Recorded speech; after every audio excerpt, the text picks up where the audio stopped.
Good evening, everybody. My name is, well, it's still morning. Good morning, everyone. My name is Edwidge Miranda Mondesir, and I have a lot to discuss to you guys about. I was supposed to previously get ready with the lives, duplicate them, and add details of what I'm talking about, but I haven't had the time because I've been watching Ventura County recently, and it's not looking good what they're doing, everybody. So, just so everybody's back on the same page, let's go back to July 31st when Mike Rodriguez submitted his evaluation. And he talked with my dad and he saw him and claimed that he doesn't believe the whole family is mentally insane, or neither my father. So, his evaluation was valid on the 31st, and then they're hiding that. Ever since then, they're hiding a valid competency so they could stall and hold my dad there longer. So the 31st, my dad had a valid competency. They didn't go based on that. Mr. Jeff Chambliss, the one that has a pending lawsuit, he goes ahead and asks for a second opinion on July 31st. The court accepts that. How do they accept that? I don't even understand how it even comes to that term, because there's no such thing as a second opinion. And on top of that, my father never even gave him the permission to go behind his back and ask for a second opinion. Jeff Chambliss never consult with my father about his case, and neither has he ever represented his evidence, his crucial evidence. Recently, I'm going to be putting up a picture later. I'm really going to edit this video so you guys can see what's going on. I mailed the judges. I mailed 2 judges and I mailed Jeff Chambliss.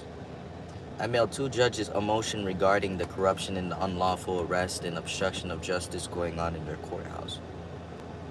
Christy J. Peruso, the judge, has that along with a USB with the motion explaining what the heck is going on.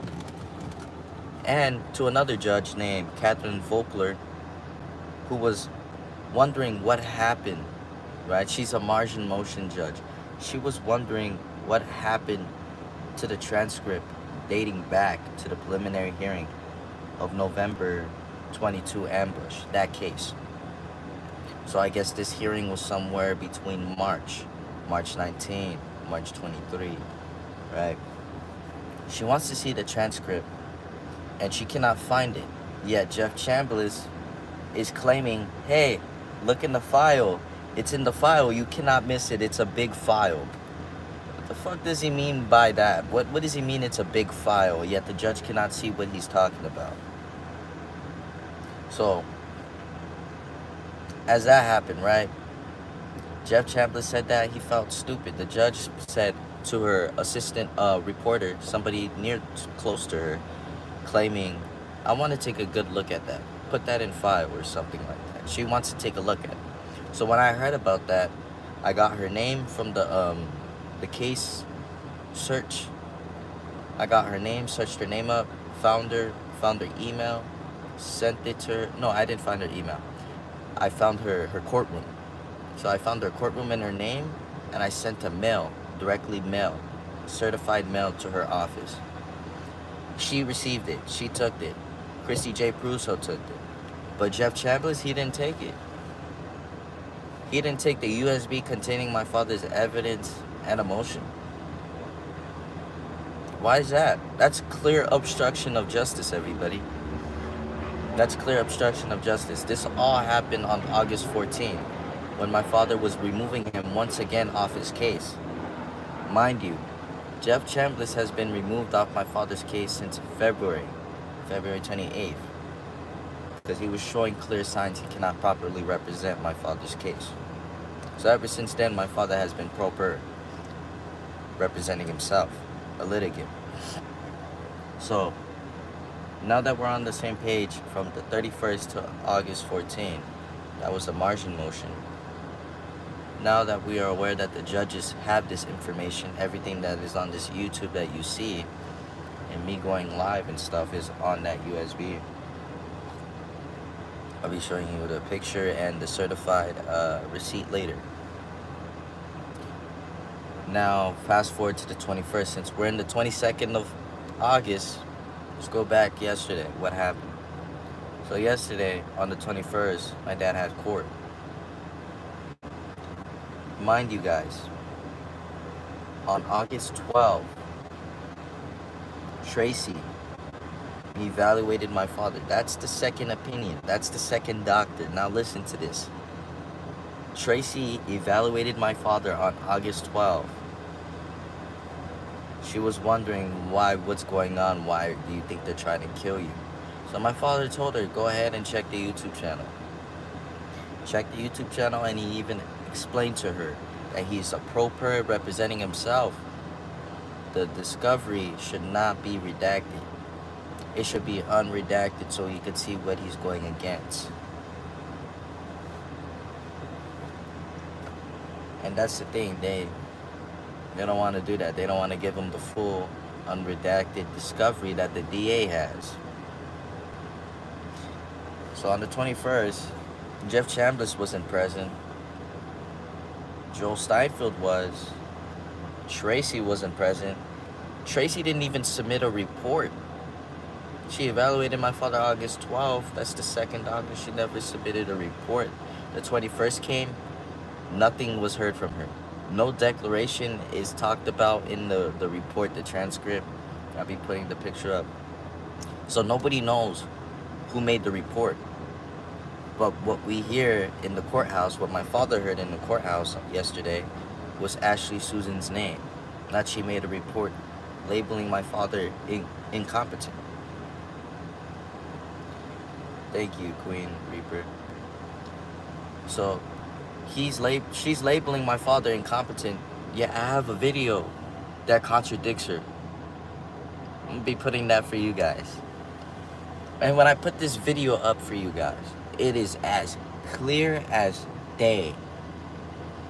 What the fuck are they doing at this point? And what I could tell you what they're doing is they're stalling. That's literally all it is. They're stalling and buying time, seeing how far they could keep going with this shit. Wow, my next move is to file lawsuits. I already have one on Jeff Chambliss. And the more he keeps doing shit, the more it shows in the lawsuit. It strengthens it. It strengthens the lawsuit every time he does something illegal.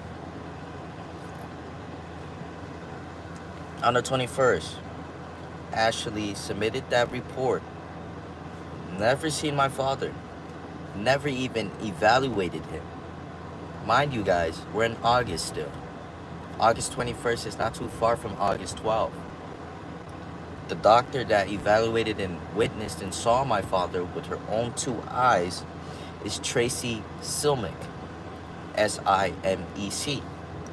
And she works at the Santa Barbara Rehabilitation Center. Guess what? I emailed her on August 13th. You guys will be seeing that email. I emailed her regarding if she does anything fraud or reports that are invalid, right? False reports. I dropped the penal code 148.5, which is false reports. So I let her know about that. Everything was just fine. The email was perfectly fine. A week later, on the 21st, I emailed her again. It doesn't go through. Supposedly, the email is disabled. But I wasn't getting no notification like that before on August 13th. When I sent a valid email, it went through, and 2 minutes, 3 minutes later, I didn't get an email back about how it's disabled. But all of a sudden, last night on the 21st, when I emailed her, I'll be showing you the picture so you know what I'm talking about. It's disabled. Why the fuck is a psychiatrist hiding from me when I'm labeling fucking laws down and the codes of what they're breaking? I mean, it's as clear as day. Anybody that has a mind who knows how to think for themselves clearly sees something sketchy and fraudulent is going on here. To have Tracy Silmick evaluate my father, see his face, yet not submit a report on the 21st, but we hear Ashley Susan submit a report. And guess what? They're asking for a third evaluation now, everybody. But they're not going based on the evaluation from July 31st. They're not able to contradict it. There's no contradiction. So I don't know what they're doing with these second and third, fourth opinions when they don't have that right to do that. So next, I'm gonna sue. I'm gonna sue Joe Steinfeld. I'm gonna sue Ashley Suzanne because Ashley Suzanne did the same bullshit in the past. On March 3rd, 2025. March 3rd, 2025. She calls my mother. She calls my mother around 10 a.m. asking her regarding to work with her, requesting that my mom takes the evaluation with her. My mom clearly stated she doesn't want to take the evaluation with her. She could take it elsewhere with her own personal care, her own personal primary care. And the thing is, I have it on video of Ashley Susan pushing it. Like, she's pushing it. Basically harassment. And then she claims in the video that she doesn't know my father. This is March 3rd, everybody. March 3rd, 2025. She said she doesn't know my father, neither has she spoken with him. It's on this YouTube channel. I'll be putting it up so it refreshes everybody's mind.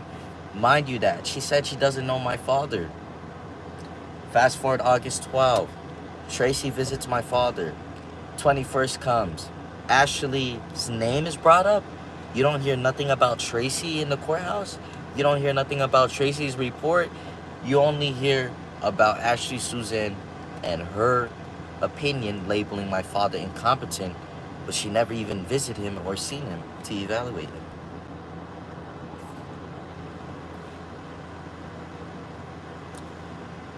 They keep contradicting themselves. So I sent an email to Ashley Susan regarding if she does any fraudulent bullshit on September 11th. So they're fast forwarding it to September 11th for another competency hearing. Another one, everybody. Now, this is the third time. So when they put that doctor on the docket, I'm going to find that doctor and talk to them the same way I talked to Mike Rodriguez, the same way I talked to Tracy, the same way I talked to Ashley. Tracy, I let her know what she's doing. She goes ghost. She hides. Mike, I told him the same thing. He went ghost. He hid and submitted a valid opinion on the 31st. So nobody is going against that. Nobody is contradicting it. They're not even bringing him back into court on why they want to have a second or third fucking opinion. Mind you, these judges, these DAs, whoever that's asking for this second opinion is not a doctor. They never studied medical field. They never studied in the medical field. They never studied anything with health concerns. They studied law. They went to school and got a scholar for fucking law. So what the fuck do they have the right to ask for a second, third evaluation? You're basically going against the valid, you're going against the valid competency from the 31st of July with no evidence. You're going against it with no evidence, and you're going against it with no any contradictory. So therefore, what the fuck is going on? I know the sheriffs are salty right now. I know they are. And the reason why I say that, because my father gave me some names last night. He gave me information last night about names. So these are the three next individuals in my mind. Ashley Susan, Joe Steinfeld, and the fucking sheriffs. I'm gonna sue the living shit out of you guys in your department for your unprofessionalism and your obstruction and your racism. And it's coming. It's coming for sure. And it won't even take me too long if I'm determined. And that's what you guys are doing. You guys are making me very determined to do this shit. So I'm gonna do that. But I'm gonna be showing you guys the emails as well up here. So now that we are aware that Ashley Suzanne is submitting false reports into the courthouse, And I even notified her in email about the violation that she's committing. So my next move right now is to sue the living shit out of her, and on top of that, request a public record from her office. And she cannot deny that. No, no, no. When you're doing fraud, Ashley Susan, you're gonna have to show some files. You're gonna have to show anything regarding about my father. And I'll make sure of that. So, I think I've said enough. And I feel like I have to say more. Hold on. It's somewhere up there. It's still early in the morning. I woke up having my fresh coffee to rewire my brain of what's going on. It's tiring. How the fuck do you have a third opinion? Who requested a third opinion? Who? Tracy didn't submit no evaluation because she's bribed to do a fraudulent evaluation. And I showed her the penal code she would be violating if she submitted a fraudulent report. They're not just state penal codes no more. These are federal penal codes as well, federal rule that they're breaking at this point. So that it makes clear logical sense why she would be hiding, why she doesn't respond to the phone calls, why her email all of a sudden becomes disabled. Disabled? Really? That's shocking, everybody. And these people work for the public. It's shocking because these people really blend in with society like if they're normal, but they're doing incompetent shit. So, it's tiring. All I gotta know is that what they're doing is wrong, and I'm gonna be right beside them. Right beside their every move that they do. Every move they do, I'll be right beside them, documenting, recording. That's why I have not been working on half of the videos in the live recently, because I've been watching them, everybody. You have to watch these people like toddlers, because that's the impression that they give to you. They're toddlers. They're toddlers in fucking adult suits. That's literally it. They're not adults to do this immaturity shit with the law. You're not an adult. You're a coward and you're a toddler. So, oh man, I have a motion coming up soon. I'm gonna be mailing them a motion. I also have mail. My dad sent out mail today. I heard a call from him today that he sent out mail that they should be coming within the next 4 to 3 days. So it's recorded right now if they don't come on Thursday, because they're denying or blocking his fucking mail. And it's not the first time they did that. Recently, when I went to try to send a motion, the last motion previously, regarding to the 31st competency, they denied it. But the DA, Jeff Chambliss, the judge, and the other judge got it. But he did it. The judge denied it. Not the judge. The jail denied it. So why was the jail denying his emails? Well, his mails in general. Why are they denying his mails, his legal documents to be sent to him? Court is about everybody to have a fair procedure where everybody, both parties, could represent both sides of their story and represent both sides of evidence. What they're doing is they're representing one side of evidence and representing one side of a narrative, like if my father doesn't exist and he's dead. They're literally stripping his rights in there. For what? Because they're losing? And you know the audacity for the fucking DA to say this? I think it was on the 21st. Yeah, it was on the 21st.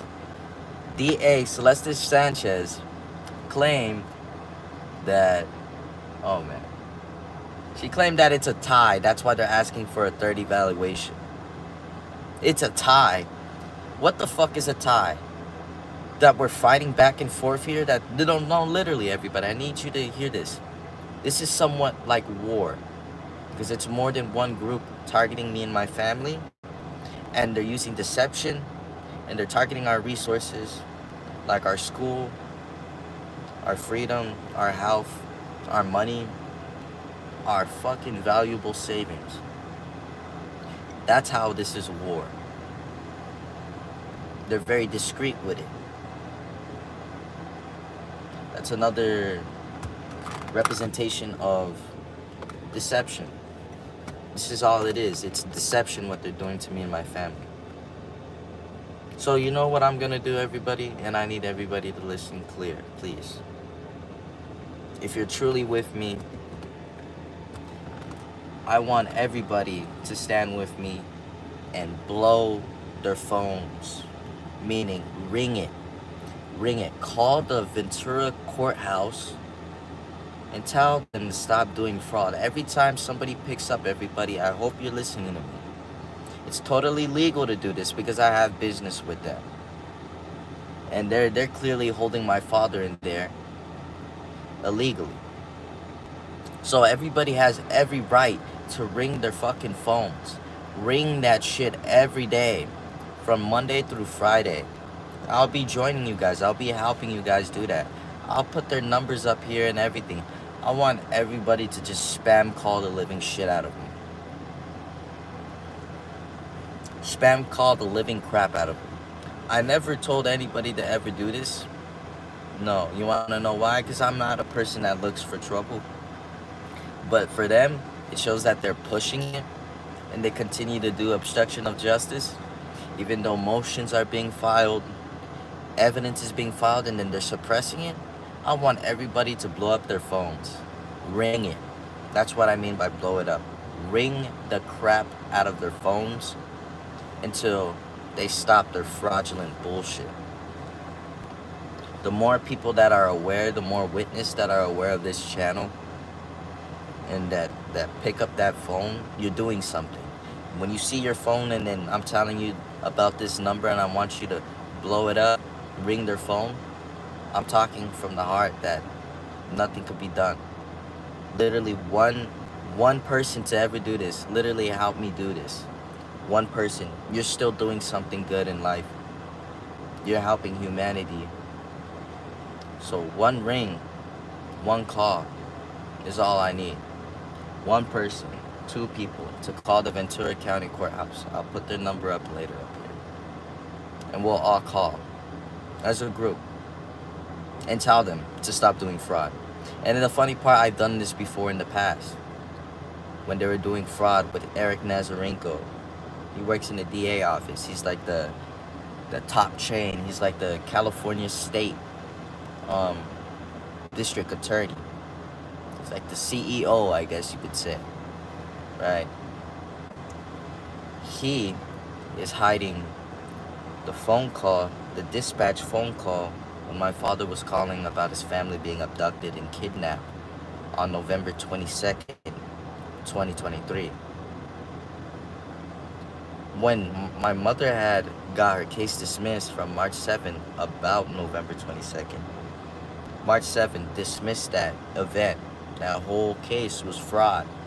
So them entering my home on November 29th with a fake search warrant with no timestamp of a judge, no stamp of a judge, no signature, no date and time, nothing, invalid. That was unlawful as well, them entering my home on the 29th. Touching the safe filled with money. They literally got the safe. It's on video of November 29th. They got the safe, put it in the fucking living room, and opened it up. I don't know how the fuck they jammed it open, but they opened the safe when knowingly my mom has a fucking key for that safe.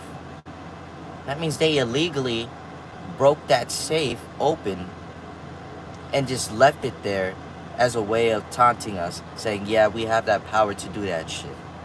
That's literally what it is, what they're showing and saying. No, they don't have no power. With all these motions and all this documentation of evidence, they have no more power no more.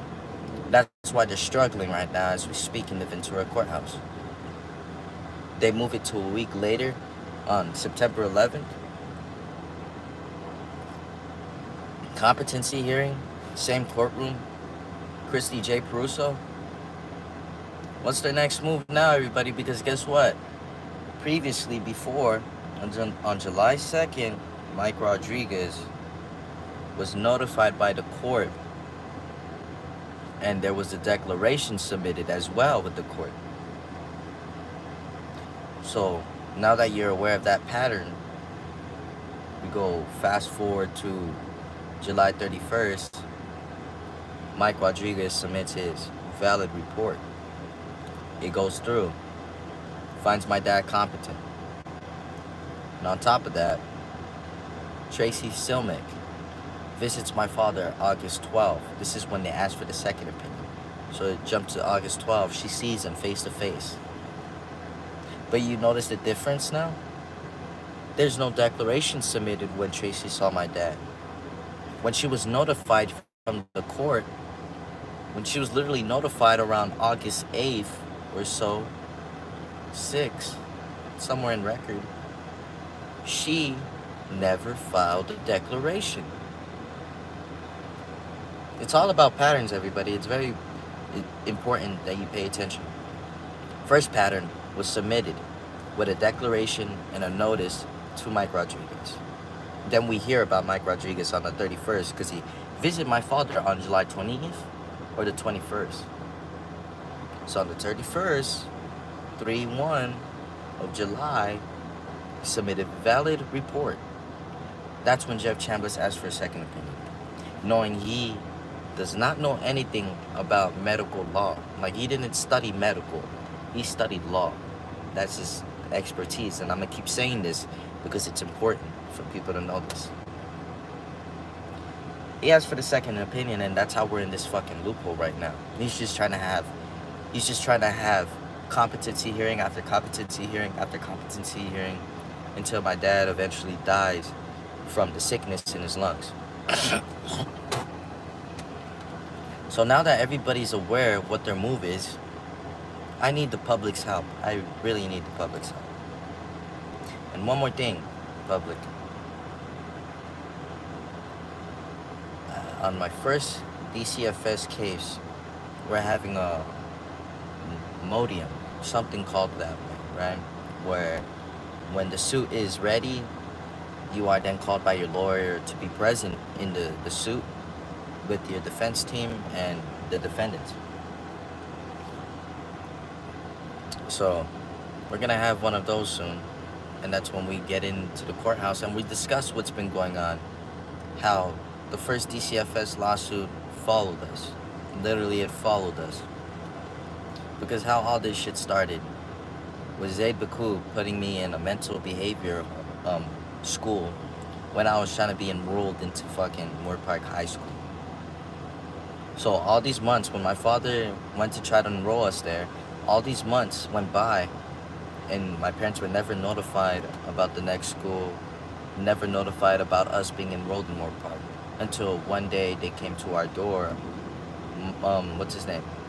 Officer Rodriguez, Matthew Rodriguez, was there present, and some social worker. And then my parents explained to the social workers, hey, you know, I enrolled my kids over there in Moore Park. We never enrolled them in your school. So something was done behind our back. And that's a part of the code, everybody. That's literally a California code that if you go behind a parent's back to do some illegal shit, when you're known to know that they're supposed to be enrolled in your own school and they don't have any prior mental history, you're liable for a fucking suit, and you're liable for charges. That's just that. That's the law. I didn't make it up. It's just there. So that happened. So my point is, we're having a DCEFS hearing coming up soon. And we're gonna have a modium or whatever it's called, where they talk with us, and it's like a little trial or preliminary. They talk to us about what happened during the first case, because when me and my brother were in DCFS, we were abused. Literally by people that work in DCFS. Literally the caregiver will report to her, literally to her, about the abuse going on in her household. Adults being 17 years old, 14 years old, while me and my brother are 10, 12 years old, being abused, reporting it to the caregiver. She didn't do shit about it. Reporting it to the social worker, what's her name? Unique Hayes. And she's being sued as we speak. She's been served already. So my point is, that happened. So money hopefully will be coming through. And my point is, to anybody that's here and is listening to my lives, please reach out in the comments somewhere down below if you're willing to join me in calling their phones. Ventura County's phones, the DA County's phone, anybody, everybody. I need your help. You, whoever's watching, please share this. I need your help. And my help, the help that I need is for you to help me call the courthouse. Literally call them. And keep calling them and calling them and calling them. And I will reward the person or enough people when the time comes. Just make sure you leave your comment down. Maybe even a Cash App, whatever. But just know I'm coming back to reward you. So, as I said, enough, everybody. The main topic about this live is about them doing illegal shit and getting caught up. Mainly Ashley Suzanne. As I stated before, there's a clear video of her stating she never met my father and she doesn't know my father. Yet she's writing a false report against him, which is a fucking crime. And she's aware of it because I sent her an email with that video that was recorded on March 3rd, 2025. So I want to know what the next move is going to be on the 11th. Because by then I should have somebody sued. If not 2 people sued. And I'm going to make sure of that. They will be sued. Each and every one of them. From the DAs, from the fraudulent lawyers, to suing the judge and the fucking courthouse. They're all gonna be sued. You know, oh, did I tell you guys? I already have the summons ready for the second lawsuit. The second lawsuit is the school lawsuit. So in the school lawsuit, right, I have each and everybody's name in each folder with the complaint and a summon that they're gonna be served. That means Caitlin Ochipinti is gonna be served soon. Dr. Kelly Hayes, the superintendent, the one that you see in the YouTube channel, standing with Steve Domlon, and Robert Perez, the school boards. What's her name? Jane Wagmister and Lilia M. Magana, Caitlin Ochipinti, and who else? So that's about it. I have each folder for each individual, for each complaint, for each summons. And guess what? I'm not going to serve them. A marshal's going to do it. So I'm waiting for the fee waiver, because I submitted it August 4th. I'm waiting for the fee waiver to go through. And once that fee waiver goes through, I get a USM 285 form. And a USM 285 form is a form where you request for a marshal's to serve somebody. And the cool part about this, when you have a marshal serve for you, you could ask specific, what's it called? I have the word somewhere lingering. Instructions. You can ask for specific instructions for the marshal to serve them. It could be at their workplace, it could be at their home, it could be at their favorite dining spot where, you know how they go there every day or whatever, etc. So I have them be served at their workplace, no matter what. And the cool part about having a marshal serving them, they can't hide or run away from it and claim that there was never a proof of service, when in fact there's a marshal doing it. And I'm sure he has a body cam and everything's recorded. So, everybody, things are looking somewhat good. I could feel their energy that they're struggling. And then it's honestly weird to hear that the DA has a statement to say that we are a tie. Tied of what? What are we a tie of? Because in order to be in a tie, right, shouldn't both parties have factual claims, right? Shouldn't both parties have factual evidence if they are a tie? Shouldn't both parties have complete, truthful, valid evaluations by both parties to make it a tie? Because the last time I checked, they're bribing some fraudulent ass PhDs, psychiatrists, to do fraud. To look at my father, evaluate him, and then write their fucking fraudulent report. That's what they're trying to do. The fact that they're not doing it, and I'll explain why they're not doing it. Because I'm at every corner of their steps. I'm in their emails, and if I can't find their email, I mail it to their address. I will find them. One way or another, I will find them to serve them and let them know that they could be liable for a lawsuit if they continue to do some fraudulent shit. It's just that simple. That simple, everybody. I'm honestly tired.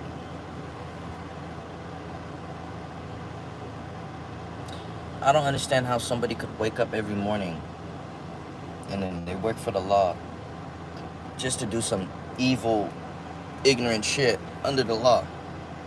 To swear under oath every day just to do some illegal shit. So why did you become a lawyer? Why did you become a DA? Why did you become a judge if you don't even hold the integrity of the law, of the courthouse? How did you even hold the integrity for yourself? Because when you're doing some shit like this, you don't have an integrity no more. And if you do, well, it's a shitty integrity. So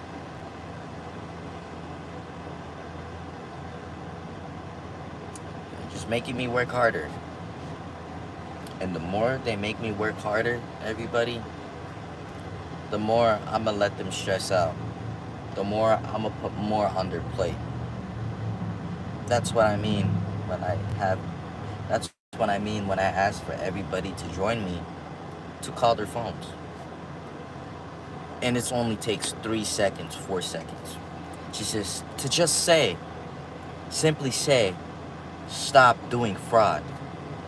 I say, you could even pick up the phone, say, stop doing fraud, and hang up. Or they could hang up on you. It doesn't matter. The fact that is, we want to bring the same amount of stress that they brought to me and my family, the same amount of stress that they are bringing to every public people, every public person inside that courthouse that is dealing with this type of corruption. I want that stress off their chest, and I want that stress to be onto the judges, the DAs, the attorneys, and all those fraudulent assholes. I want all that stress to be on their chest. It's time that the roles switch, that we don't feel stressed no more. We have nothing to stress about. Because I'm contradicting each and every fucking lie that they do.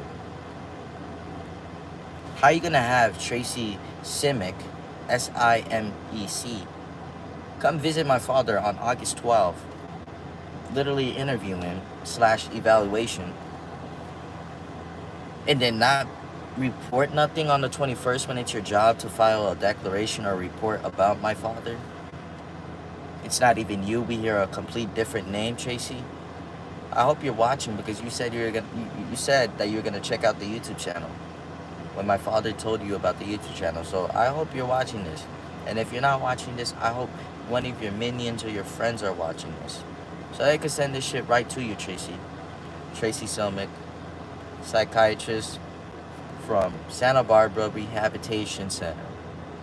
I know the address too and the phone number. I want everybody to call that address and tell them to have Tracy to stop doing fraud.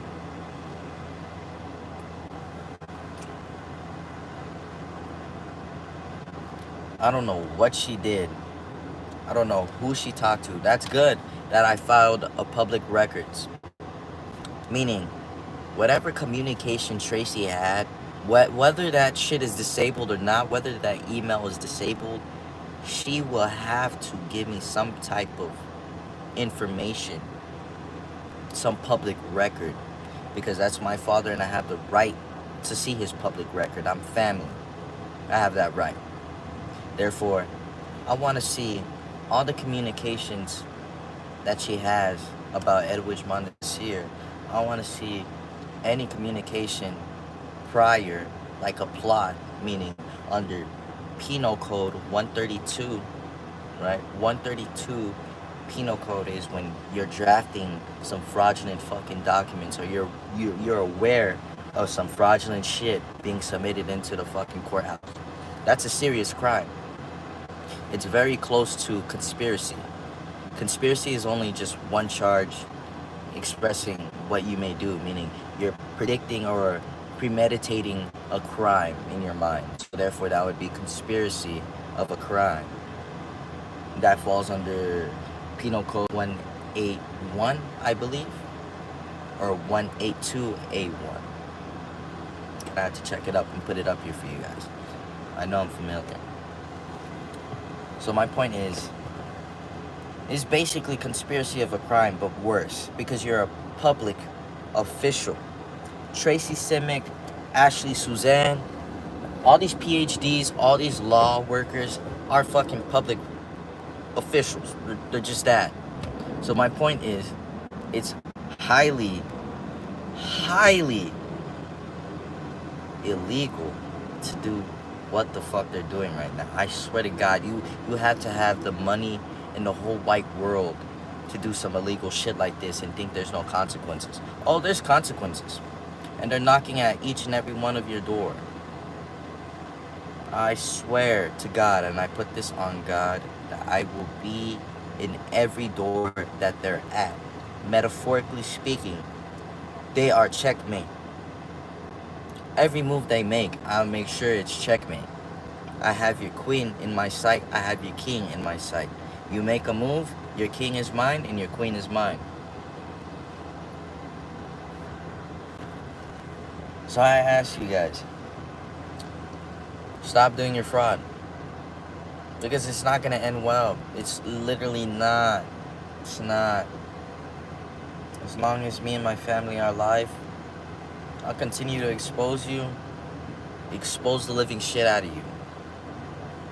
And I mean it.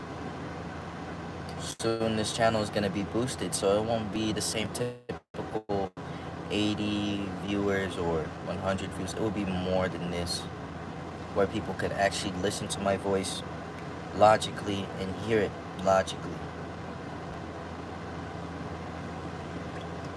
So that's my message to you guys over there in Ventura County. Stop doing fraud, because it's all documented and it's gonna be sent to the 9th Circuit. Every little bullshit you do is being sent up there. Especially your obstruction of justice. It's insane. It's literally insane at this point. I contradict them once again. At the same time, it's satisfying, but at the same time, it's annoying and ignorant as shit, because I'm contradicting them. Why do I have to contradict them? Why can't they do their fucking job properly?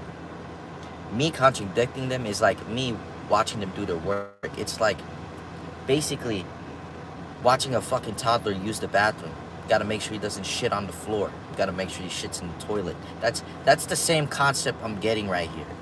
That you gotta watch these people in order to do the job. Or you gotta watch them like a cat. Like, for an example, your cat is jumping on your clothing, and you know his body language, he's ready to pee or poop on your stuff. But you say, hey, for an example, right? And metaphorically, that hey is putting them in the spot about their fraud. And then them, for an example, they're the cat. They're gonna look at you all confused and be paused for a moment. And they won't know what their next move is. They either continue to shit and piss, meaning to continue to do their fraud and bullshit, or they flank and run away like a cat. They run away. And they go back to their litter, meaning going back to doing their right job, to properly do it. Like, it's crazy, everybody. It's crazy how I could use metaphors to explain what I'm talking about them, what they're doing. It's insane. It's really insane. But I feel like I said enough. I just want people to keep that in mind, what Ashley Susan's doing and all of this shit, what they're doing. All of them. All of them.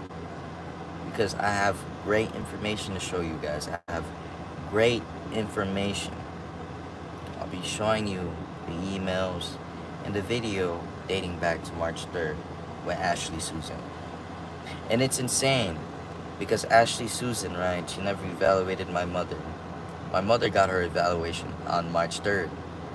When my mom got her evaluation on March 3rd, she notified and emailed Ashley Susan letting her know, I got my evaluation already.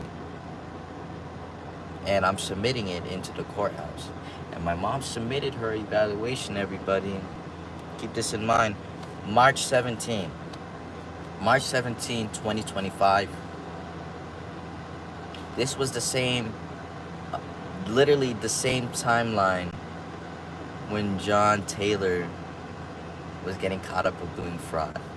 There's voice recordings of him too, saying, oh, we'll hold the bench warrant if you come to court. What type of fucking lawyer negotiates with you when all this time you've known and you see them with your own two eyes that they're not submitting your evidence, they're not properly speaking for you as a lawyer? And I'm gonna make you guys see another example. Jeff Chambliss, right? I sent him the USB containing my father's evidence and a fucking motion to properly help him to get him an OR. As a lawyer, don't you think you're supposed to take that, everybody? I want you guys to respond to that, to yourself. I know you guys are later on to see me in the future and watch this video. I want you to ask yourself, do you think it's right for a lawyer to just not present your evidence? Do you think it's right for a lawyer to not speak up for you when the court is literally trashing you? Because in the past, they're claiming it was an eviction. Guess what? Now they're not bringing anything up about an eviction, everybody. They're changing the narrative a bit. They're not bringing it up about an eviction. You want to know why? Because we have the evidence on how it's not an eviction.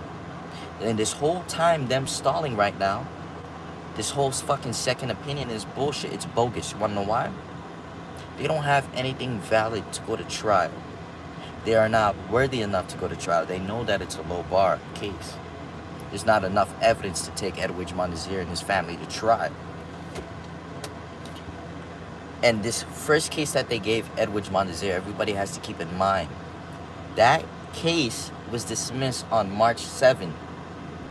When they dismissed Maritza Miranda's case, that is dating back to November 22nd of 2023, when it was confirmed on March 7th that it was an unlawful stop. It was an unlawful traffic stop. That's their excuse, that it's a traffic stop. But in reality, it was an ambush and a kidnapping. But the main point is that everyone is aware that on March 7th, it was cut off to be unlawful what they did. So if the scene is unlawful, right, the event is unlawful, I'm going to tell you guys something logical. If the event is unlawful, therefore everybody in the car cannot be charged. It was proven in court that it was an unlawful stop by them. You get it? It's unlawful. It is unlawful. So how are they using the first case? I'll tell you. And it's fraud. And I'm explaining how it's fraud. They altered the transcript. They altered the fucking paperwork. So they changed the narrative. They bend it up. So they use the first case as a leverage. They're using the first case from November 22nd as a leverage to create these other false fucking cases. And if you take a good look at the logic, you take a good look at the YouTube channel, not just one video, you look at everything from the beginning, from the car incident of November 22nd. That's where everybody has to look at. And that's where everyone's gonna see it. That's why I sent a USB to the judges, to Christy J. Prusso and to Catherine Volkler. Voelker. Volkler. I sent her that. Everyone's aware of that shit. So, how can anybody be charged on November 22nd, 2023 when it was proven on March 7th of 2024? March 7, 2024, that it was unlawful.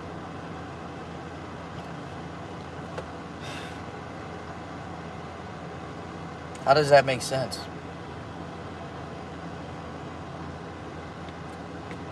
March 7, 2024, proven unlawful.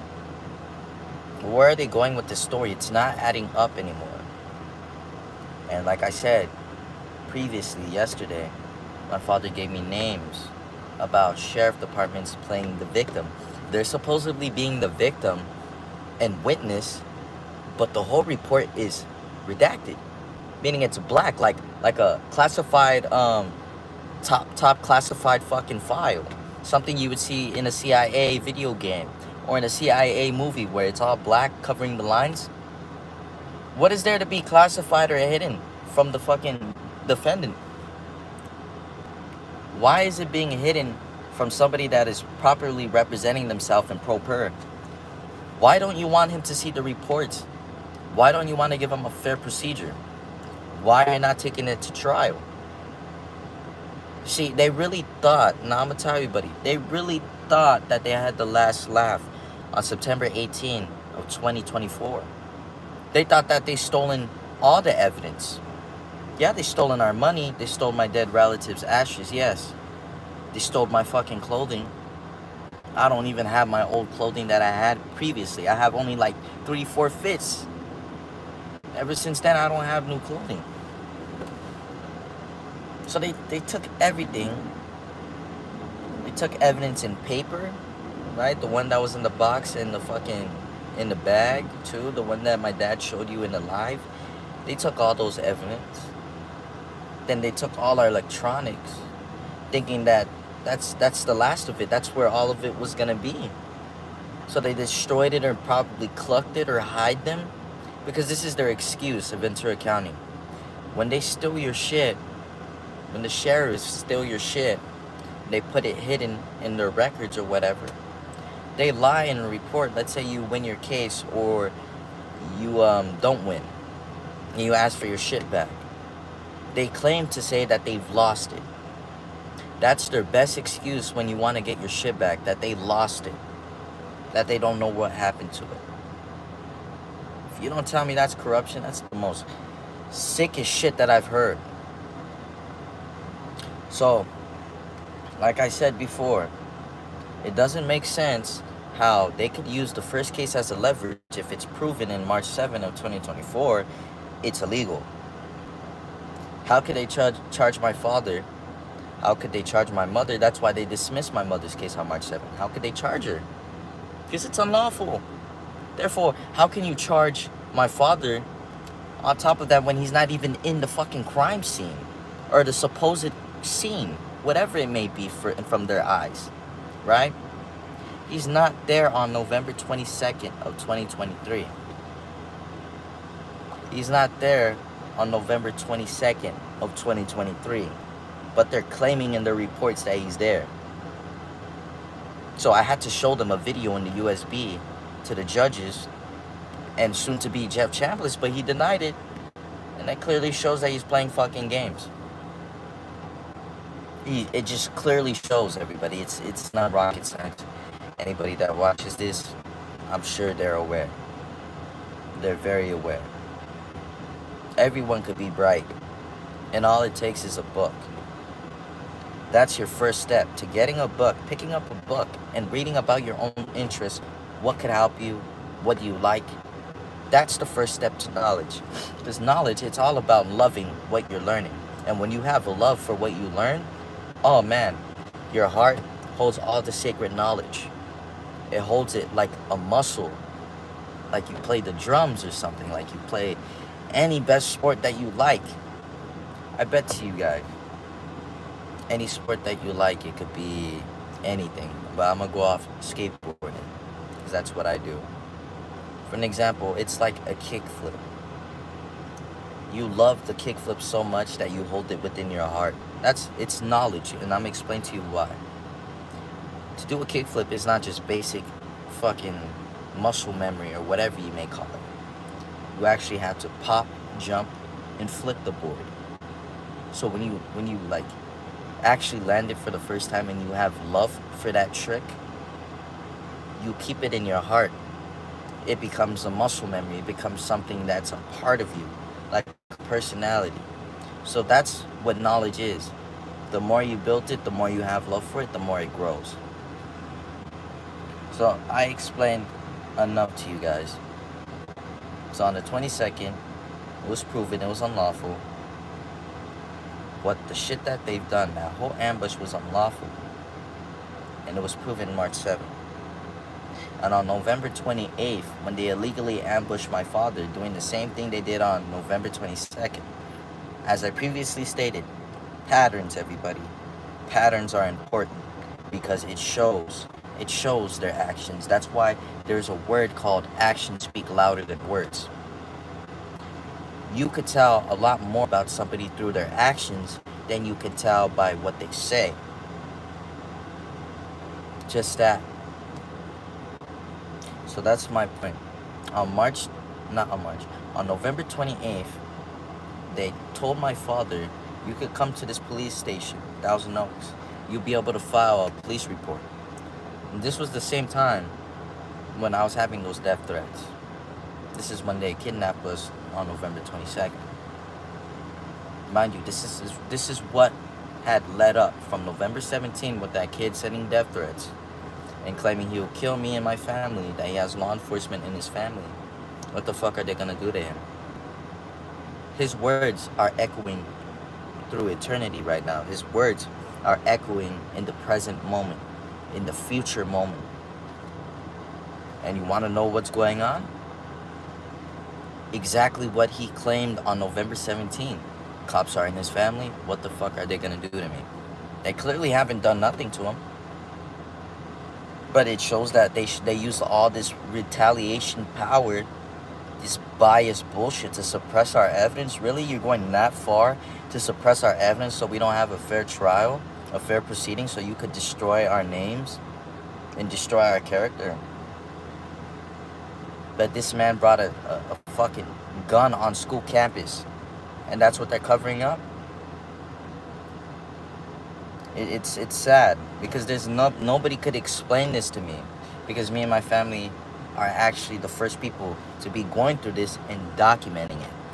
I never met one person that has done the stuff that me and my family has done, meaning to go out of all our way to go live and explain situation by situation with logic. We don't just ramble what the fuck we're talking about. We're literally stating it step by step so people could grasp it on the YouTube channel. It shows that this shit's unlawful, and this is being on YouTube for one reason alone. You, the viewer who's watching this, you are the jury. You're the judge now. Your opinion matters. And me right now speaking up, I'm basically speaking for people that have not had the balls or courage to speak up against this.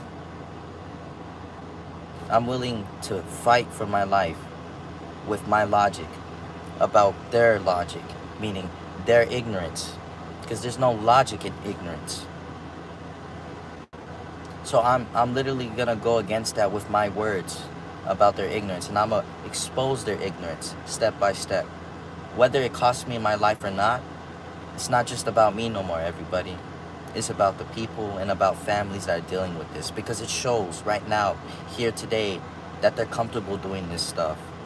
That they did it more to one family. They did it more to one family, everybody. You gotta realize that. You gotta understand that. For them to do this constantly and to do it with ease, like if it's no problem, they have no soul doing it. It's not the first time they've done this. It's not. So that's why I speak. And I make sure when I speak, I speak upon what I know, and what I know is facts. And that's just about it. So I need the public's help. I need you to join me to call their office, from the DA office to all their offices. The fucking courthouse office, the DA office, and Jeff Chambliss's office. If we can't reach Jeff Chambliss, that's fine. Just the courthouse and the DA office. One more thing, back to November 28th. I have a picture of that day my father went to make that police report. On the 27th, he informed the FBI agent about making a police report that Moore Park won't let him. Then he got an email back to her. He got an email back from her stating, make that police report. Go ahead and file that police report. You need to file that police report. So my father filed and listened to her. He was instructed by Taylor Gregg, the FBI agent, to make that police report. So on the 28th, he was called if he wants to make a police report at the Thousand Oaks station, that it's still open. And the man that called was from Oxnard station. His name was Crickle. Something Crickle. Literally, it's a weird fucking name, right? Right. Crickle. He stated that the police station over there in Thousand Oaks is open. To go ahead in there and make your police report. So when my dad showed up to make his police report, out of nowhere he was ambushed. He was ambushed without a word. They weren't claiming what he was being arrested for. Nothing. They just put him in handcuffs. There's a bunch of officers on him. You guys clearly see it on the YouTube video. If you don't know what I'm talking about, go to the shorts. Scroll all the way down. You will find a video with 100,000 views. And it's a short, so forgive the short, that it's a short video. But that same day, Caitlin Ochipiti is there as well. School police. The same school police, you guys gotta listen to this. The same school police from November 22nd, 2023, that same ambush they did to me, my mother, and everybody in that car. My nephew, my brother, and cousin. There was nothing but kids in that car, and a mother going to the fucking market, the store, to get some medicine, because we're all sick with COVID that day. That explains why my dad was in the home 3 miles away, sick in bed. Now tell yourself this. How does this add up? How is it logical? It's proven that what they did was unlawful. Mind you, Caitlin Ochipinti is there. And it was proven she did something unlawful with her colleagues, whoever they are to her. Then she does it again on November 28th. She does it again on August 9th. There's a pattern of them always doing something illegal. And I'm explaining these specific events because it's showing that. November 22nd, she was there. November 28th, 2023, she was there. But not in the scene, hiding though. She's always hiding. She's always the one last. She's oh man. I'm gonna do a whole coverage video on her. The fact that she was there November 22nd on an unlawful arrest, unlawful stop, and kidnapping, right? November 28th, same thing. Basically kidnapping, unlawful arrest. Because they're using November 22nd as a leverage. That's why they arrest my father on the 28th. They're using the first case as a leverage. They still have it open underneath my father's name. That's totally fucking illegal, everybody. Like, you have to see this for yourself.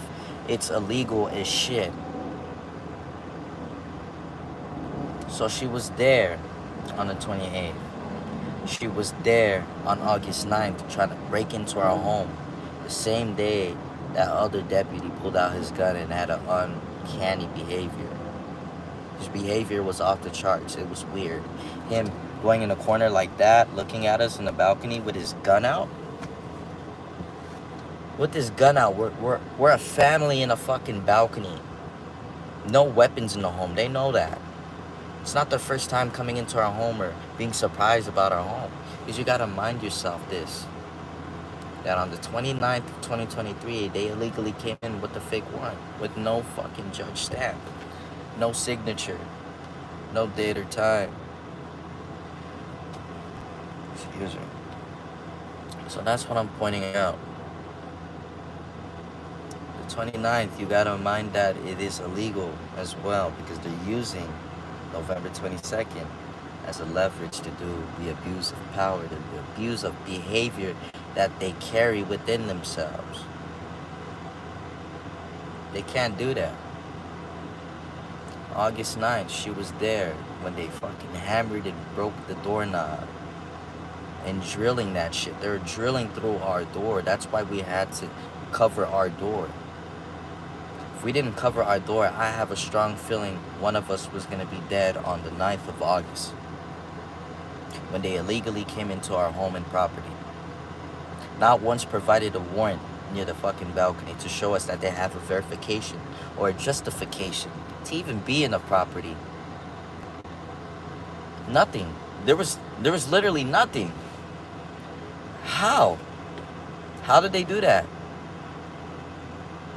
August 9th, Caitlin Ochipinti was there.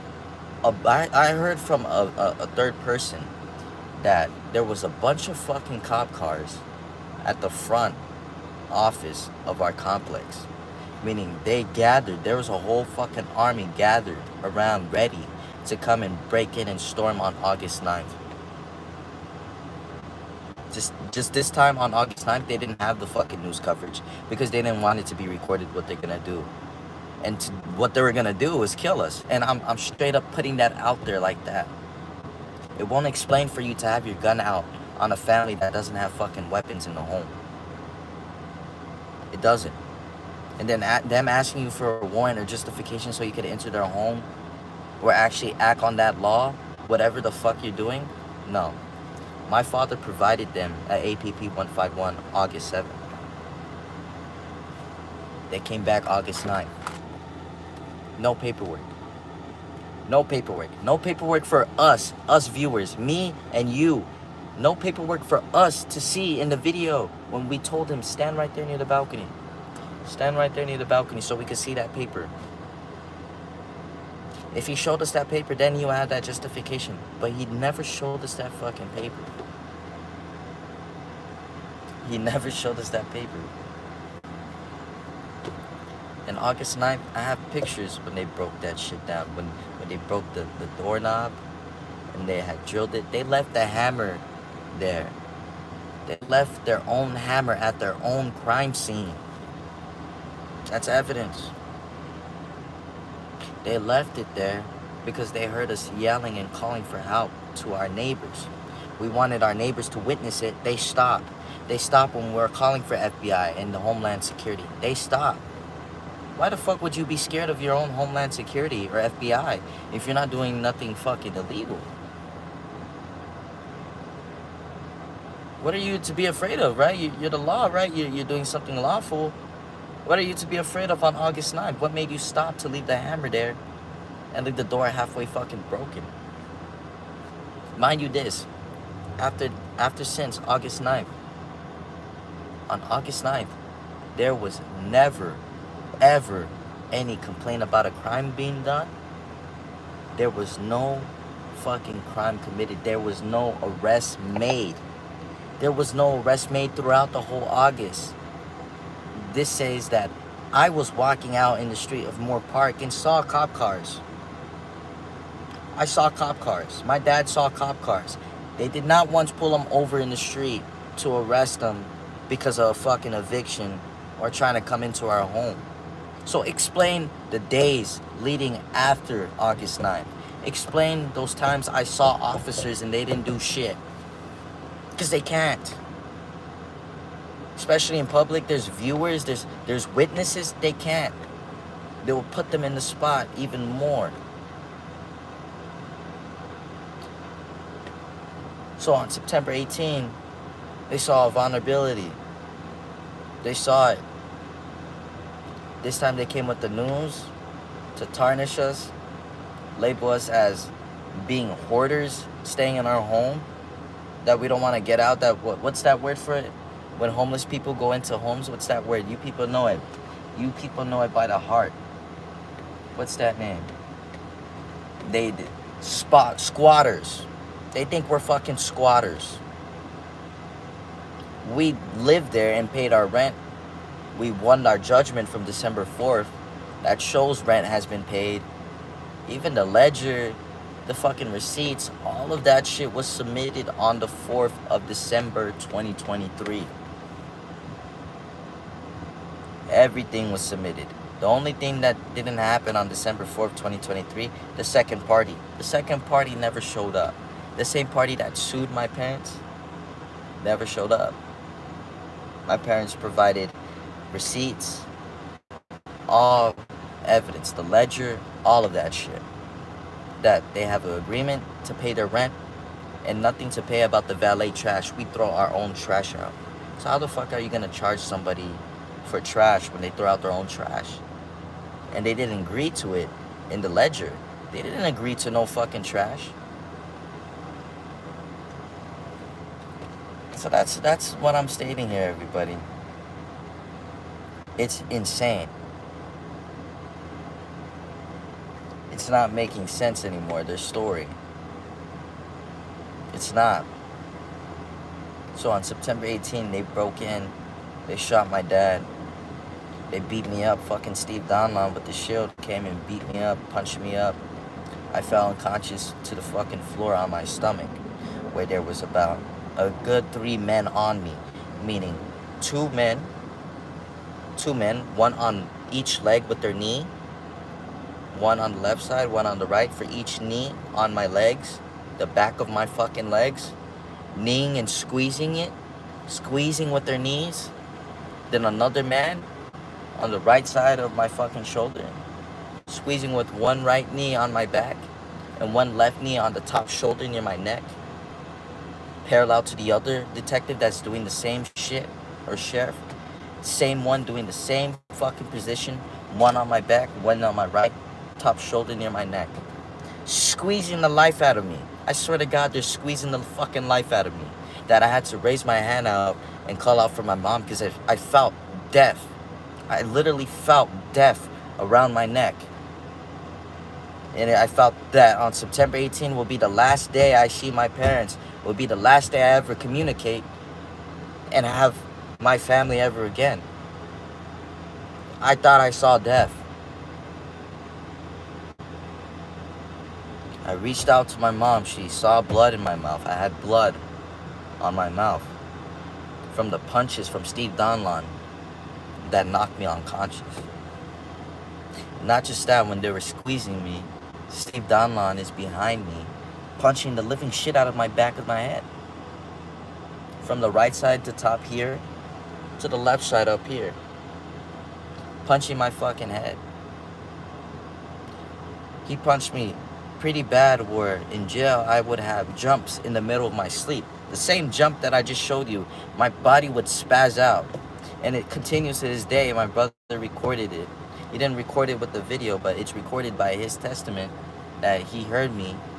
Like if something was... That something was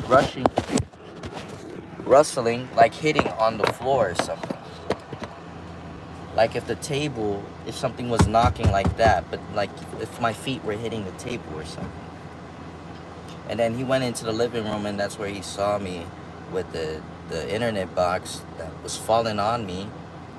I wasn't even aware of that. The internet box was on me, and supposedly the stool fell on me.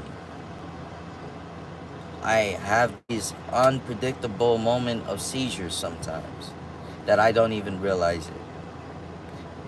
That's how bad it is, people. meaning I could die in the next 3 years because of what was done on September 18.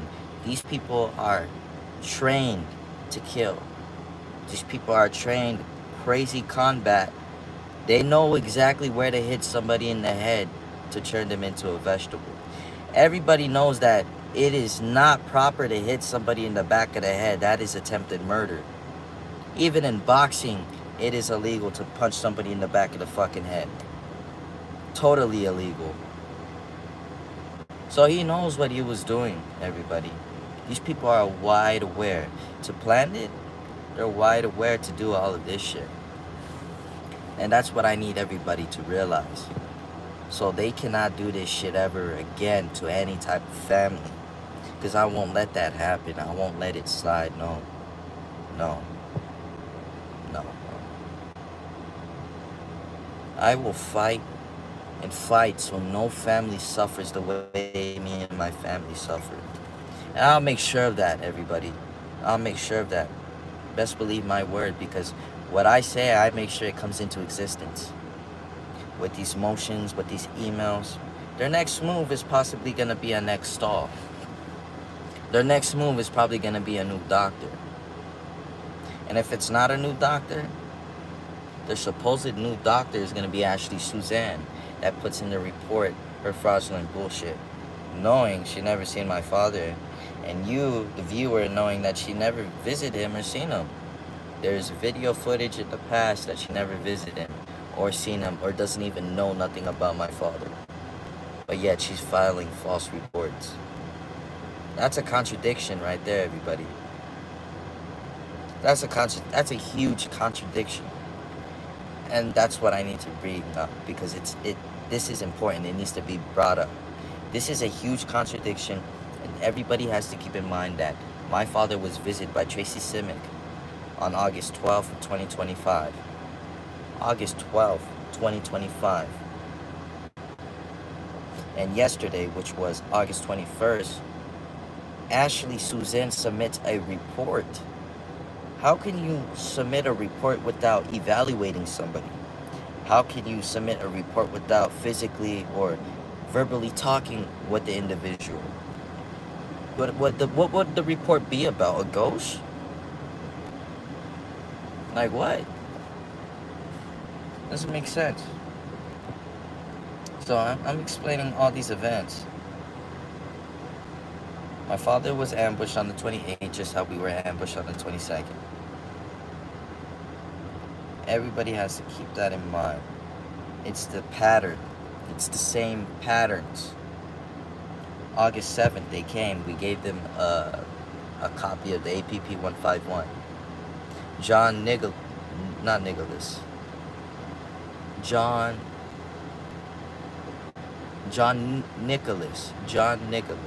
Can't pronounce his name. John Nicholas. I think that's his name. He was there present on August 7th. He was the man that was there trying to unlawfully come into our home. We present him a copy of the APP 151, and he tried forcing his way in without explaining nothing to us. He didn't even explain anything with paperwork. He didn't even show a warrant. He just had a clipboard and started to put it down and started to put his gloves on. He started to put his gloves on. But my parents are trying to have a verbal, calm conversation, understanding what is he doing here. Perfect timing. My brother's coming back from playing basketball. He's coming into our home. The guard is trying to stop him. The sheriff, John, is trying to stop my brother from entering his own home. So what me, my mom, and dad do, we grab my brother by his arm and we pull him into the house. Because they have no say. You're coming into our home. No warrant. You're literally putting down a fucking clipboard to put on gloves so you could force your way in. So now I give you guys this hypothesis. What would have happened if he entered the home with those gloves, right? And attempted to hurt us. Let's say he attempted to hurt us. And they did the same thing on September 18th, stealing all documentations. What would there be to prove? What could I say in defense? That all our documents is gone?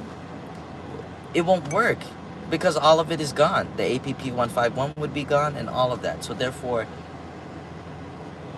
What? That just shows how they do their fraud. They take your paperwork because all it matters in court, all that matters in court, everybody, is facts and evidence. If you don't have paperwork of facts, you don't have paperwork of evidence, you're out of there. You're out of the courtroom. They won't take you literal. And that's what they want. They don't want a fair procedure for me and my family to have. Mind you, they are aware that I have a void warrant on me. Why isn't the news bringing it up that I'm on the run? Why am I not on the news again? You wanna know why? Because the news is liable for that suit as well. So if they put some more fraudulent information on the news, any false report, any false bullshit, the news channel will get sued even 10 times more than what it was before. So that's what I'm stating here. Right now, these people have no power. They must have forgotten this power trip that they work for the people. Without the public, without the people, they don't got that job. They don't have that job. No, they don't. They don't. We live in a democracy. Yes, maybe Trump is a Republican. I don't believe in the Republican Democratic bullshit because it's the same bird, different wing. One left wing would be the Republican, one white wing would be the Democrats. Therefore, they all have one motive. They are the bird. They're all one. So I don't believe in choosing each side. No. But what I can tell you is that this whole shit, ever since Trump has been president, it low-key looks like this world is becoming a dictatorship. It's not me that only says this, but when you look from a bigger picture, it shows that. They're forgetting that they work for the people. They're just forgetting that.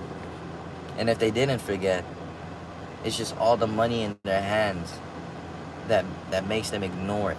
That they choose to turn a left cheek and not pay attention to their fraudulent bullshit because all the money that they have. Like, it's insane, everybody.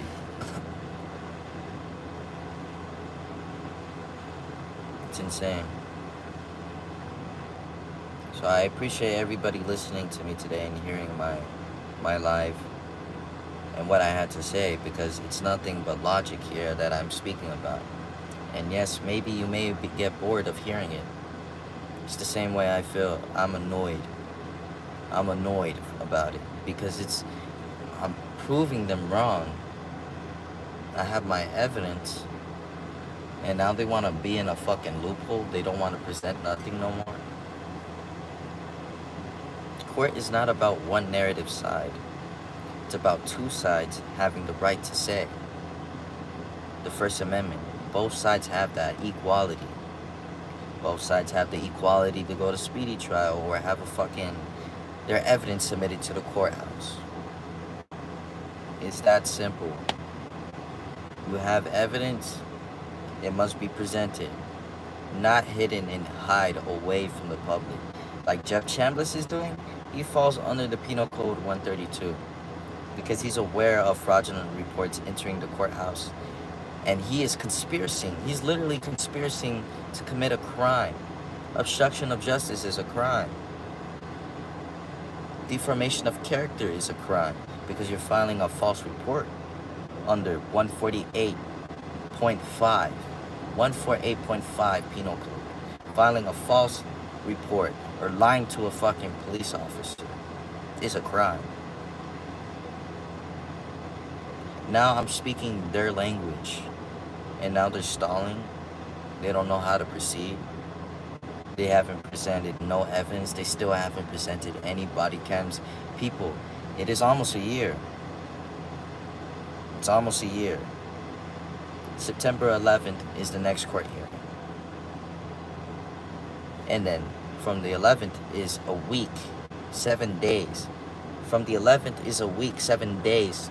That makes it a year, officially a year of their bullshit, and they have not come up with nothing. which violates half of the Brady material in the courthouse, which violates most of Washington versus whoever, Montel, all those court materials, Montel versus this, or Washington versus that, or Gorgo versus this, they are violating those court rules. And that is the court language. Those court materials are court language for judges to perceive and understand the language of what you're expressing. For an example, we expressed ourselves formally through English, right?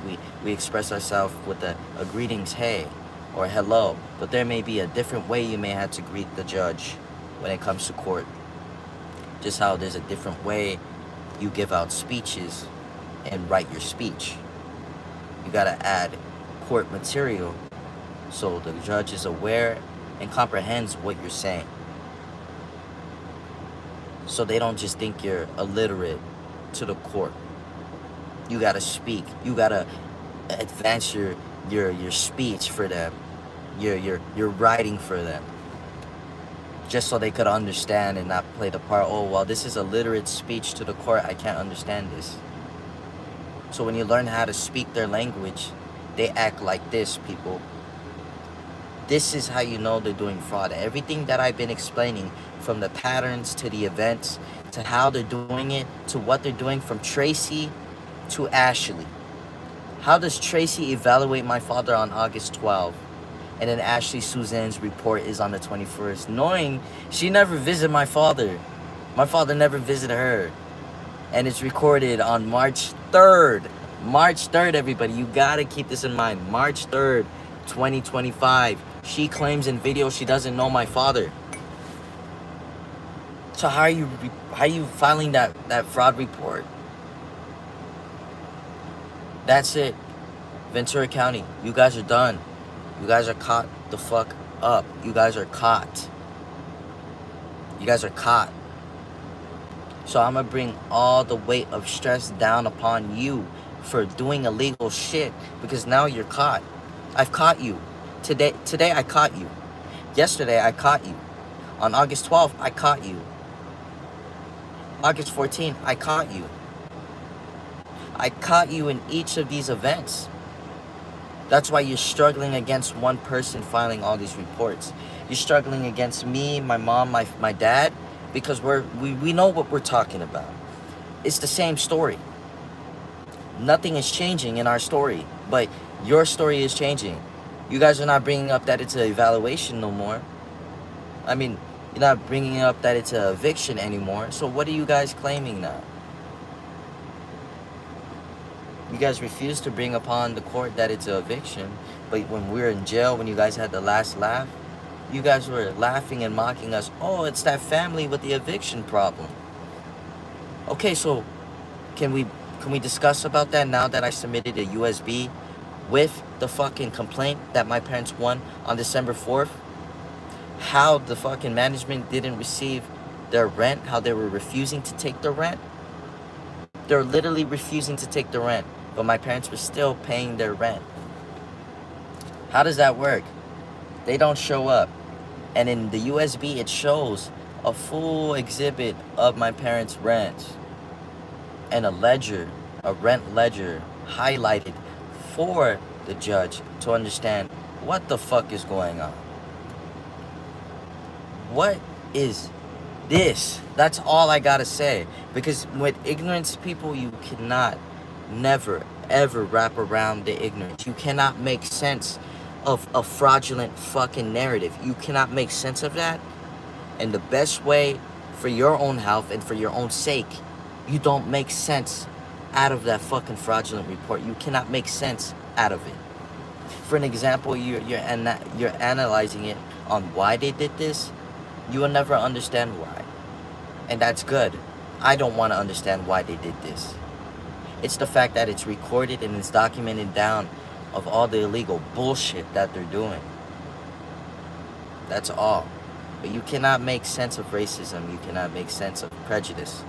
Because it's just something that these people have in their fucking minds. It is a delusion. To be racist is a delusion. To do illegal shit as a lawyer and you swear it upon the oath, you raise your hand and you swear to God that you will fulfill your duties as a public official, right? You lied under oath. That's a delusion. These are signs of incompetency for the judge, the DA, and all this shit to play a part. Like if their narrative is strong, like if it's the truth. The more I expose it, the more your tricks that you do in the shadow are revealed to the public. All your moves that you've been doing all this past years are exposed to the public. It is exposed on how you people perform your fraudulent misconduct. It is exposed your actions. Your words, your integrity of your words don't mean shit no more, Ventura County. To those that are doing fraud, your words don't mean shit because you keep doing it maliciously and knowingly doing it when you know you shouldn't be doing it. But the reason why you guys did it, you saw the skin tone. Oh, they're black. I don't think they know the language of the English. Oh, I don't think they understand the language of the court. Yeah, this would be a piece of cake. We could mock them in their own face during a court hearing and there's nothing they could do about it. That's exactly their mindset. That's exactly how they thought. That we're black. We don't know anything about court. We don't know how to file motions. And we don't know what the fuck we're talking about. That's why everybody was taught at a young age by parents or somebody with wisdom to never judge a book by its cover. To never judge a book by its cover. And never be quick to assume. Because that's where it's going to lead. It's going to lead you into more shit. It's going to lead you into a big pile of crap that you've been doing for a long, quite time. Like, it's going to show from all these months of what I've been stating, these images, these videos, to show everybody, the public, what they're doing. Doesn't it seem weird that a man on the YouTube channel commented not too long ago, around October of 2024, stating that Edwidge Montezier is supposed to take a competency hearing, and that if they take his competency hearing, that he'll be released. If he finds out to be okay, that he's competent to stand trial, he'll be released. So he had prior evaluations by a doctor. One of them, that I remember her name being Linda, she said that she will look at the YouTube channel that she saw it or whatever when she previously saw him or whatever. I had to go back to that story another time. But she said that she will see the YouTube channel and that she claimed that she doesn't think my father is incompetent. This was around the time of October or November when he passed the competency, or it was around December. He passed the competency. He passed it to be just okay. They continue with more evaluations. And they continue. They kept getting contradicted that it's a valid report. That's why nothing was ever reported about his competency these past few months, everybody. Because they're hiding those valid reports. Because the valid report contradicts them, just how I'm contradicting them in the present moment as I speak to you guys. That's the most craziest shit ever.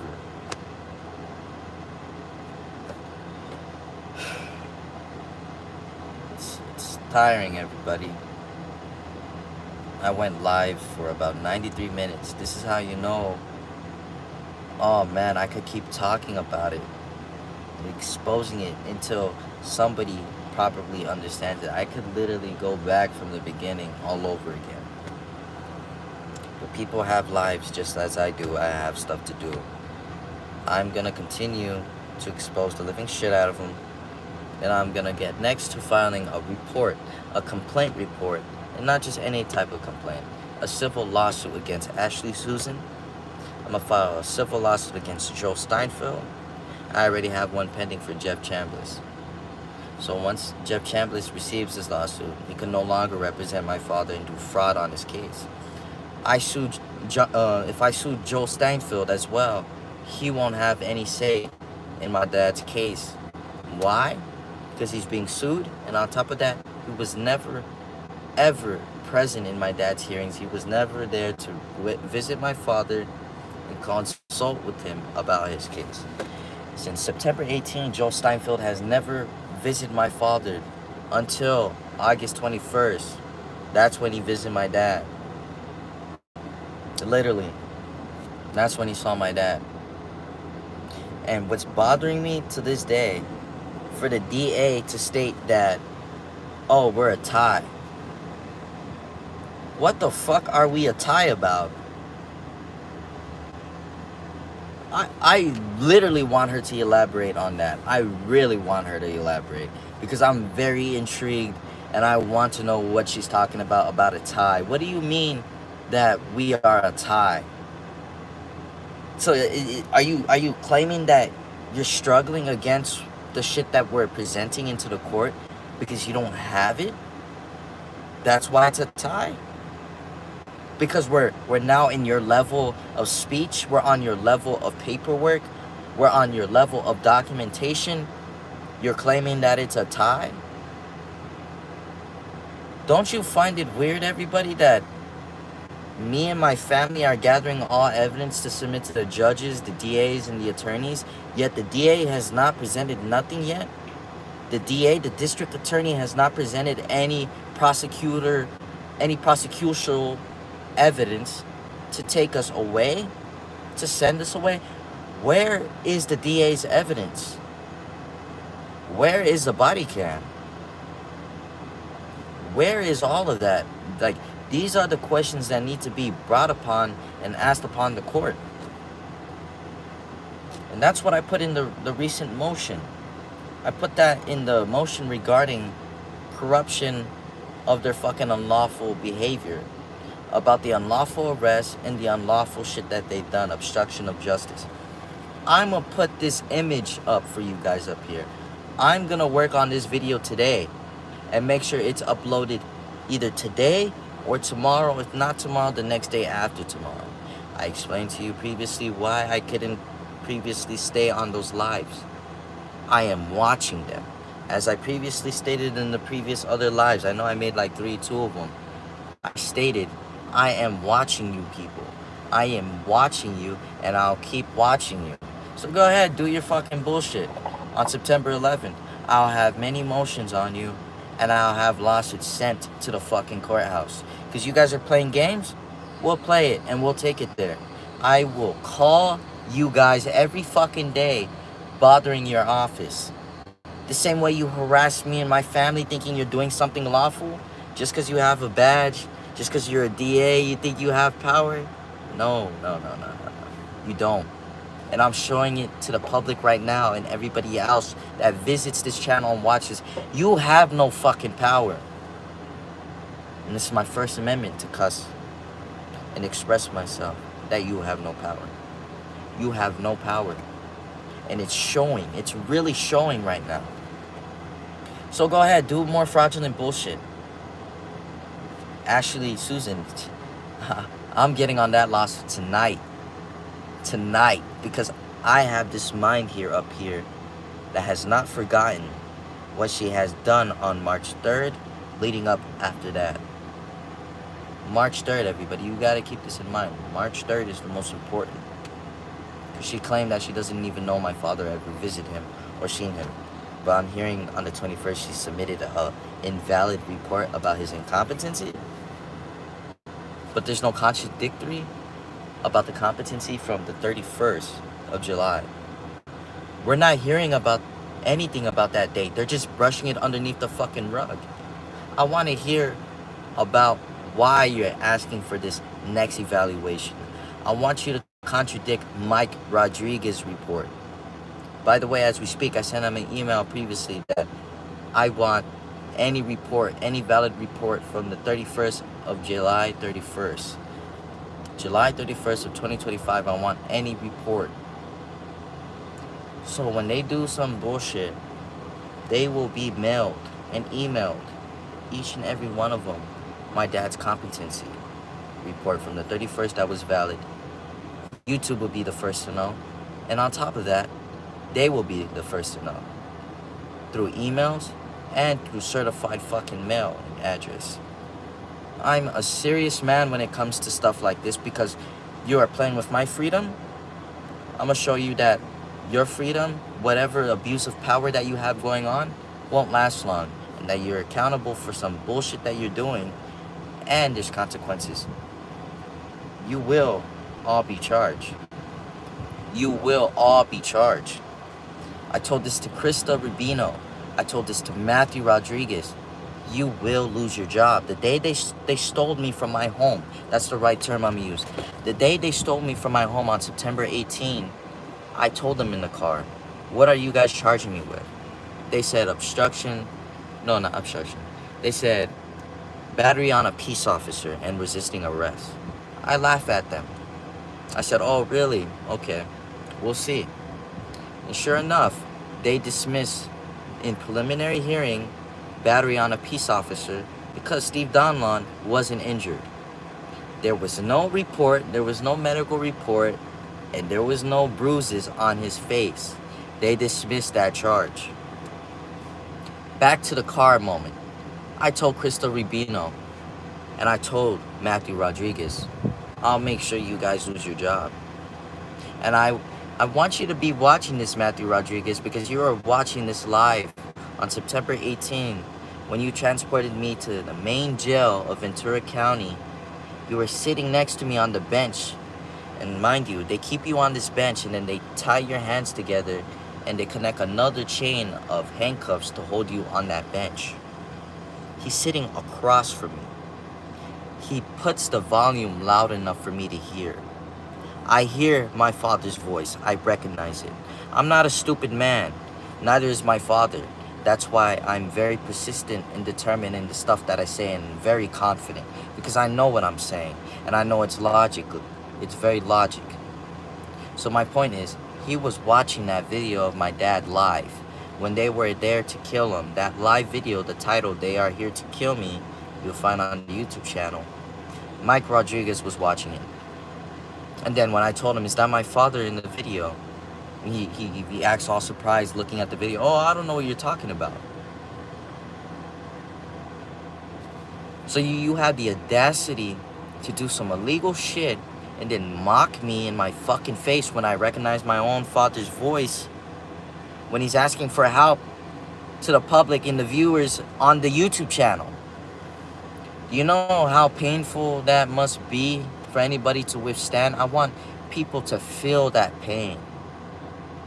And then I want them to see me and how I upgraded that pain into work. I want them to see that it motivated me to expose their living asses all over the fucking YouTube channel. Matthew Rodriguez, the deputy, badge number 4725, claimed that it was not my father in the video when it's my father in the video. That was the only person live at the time when I was taken into custody in jail. Mind you, my father was live for 2 hours. Once they came in, they beat me up and my mother and everybody else. They took everybody out of the home quickly to do some illegal shit. And I'm explaining to you the illegal shit that they were trying to do. I'm gonna give you guys a taste of history for Ventura County. This is about a man. He was a revolutionary. His name was Fred Hampton. He was a part of the Black Party, the Black Panther Party. And the way they came into his home is equivalent to the way they came into our home. No warrant. They came into his home as intruders, Fred Hampton. He had a person in the front of this door, like a bodyguard or whatsoever. And they came in, they shot that man. And when they shot that man, they raised about 100 bullets into his home. They shot through the walls. They shot through the walls, and one of the bullets possibly hit Hampton. Not sure, because he was drugged. They drugged him when he was laying in his bed. Can't get up. Can't even hear the gunshot fire. They were notified, the cops were notified that there's a pregnant woman in the home. to stop the fire. So eventually, after 5 minutes of gunfire, they stopped. They stopped and told everybody to get out of the fucking room with their hands up. So the mother that was boring Fred Hampton's child exit the room, and all the 7 survivors of the Black Panther Party, they exit the room. They hold the mother at gunpoint with the fucking gun on her belly, on the baby. You understand this shit? Then they went into the room where Fred Hampton was drugged and unresponsive because he's drugged. He's not conscious. An officer puts 2 bullets to his head and then claims he's good as dead now. They were so happy when they killed that man. They were super happy. And it breaks my heart how they did this shit to him. They drugged him and killed him in his own home and made it sound like it was a standoff. The Black Panther Party only had shot 1 gunshot. The fucking Chicago County Police Department shot 100 rounds in the home. They were later sued. And what they said, that it was justified that they killed him. It was justified that they killed him. The thing that is equivalent from his story to mine, they barged in, they broke in with no warrant. Shot my dad, quick to shoot. Quick to shoot. No negotiation, no talking about where the warrant is, no nothing. They just shot my dad. My father did the smartest thing to go into the room and go live. Now just imagine, everybody, if we're living in the 1960s where phones didn't exist, where Fred Hampton was alive. What do you think would have happened to my father in that room by himself with no live video? And they're doing the most illegal shit now, and we're all seeing it in public. We're all seeing it with our own eyes. They're doing illegal shit. What do you think was gonna happen if my father didn't go live? They would have murdered him. They would have murdered him, everybody. And it's just as that. If you go back to the live when they pepper sprayed my father, I want you to go back a few seconds back. You could hear suppressed weapons being shot. Suppressor weapons being shot. And then there's a footage that they have their guns out. They're not showing this footage. They have their guns out waiting in the hallway the whole time my father is live. That whole time, they could have present the fucking warrant. Why didn't they present a warrant? Because they had no business being there, everybody. Just how they had no business being in Fred Hampton's home. The crazy part about Fred Hampton, his appeal was denied, and he was supposed to go back to prison on December 6th. They came to his home December 4th. December 6th was the time date where he turns himself in, or when a warrant is publicly active for him to go to jail or prison. On December 4th, 1969, they assassinated Fred Hampton in his own home. They assassinated him. They didn't want him to go to jail or prison. Why? Because when you go to prison as a black man, you take a good look at Huey P. Newton and Bobby Steele. These men went to prison, but they already expressed their message before they went to prison. And what happened when they went to prison? They gained popularity. They gained popularity. They didn't want them to be famous and known for their works. They didn't want Fred to be the next Malcolm X or fucking Martin Luther King. So they killed his ass. It's scary that I know this type of truth. It's scary to know this type of truth. But just know, I didn't cause it. I'm not here to brag about this shit. I'm here to talk to you people the truth about my own freedom and my family's freedom. Because I have a feeling they're gonna come up with something. When they know that they're losing and they can no longer deal with it in court issue, they're gonna come and try to target us individually. Possibly even kidnap us or make us disappear. because we know too much. The YouTube knows too much.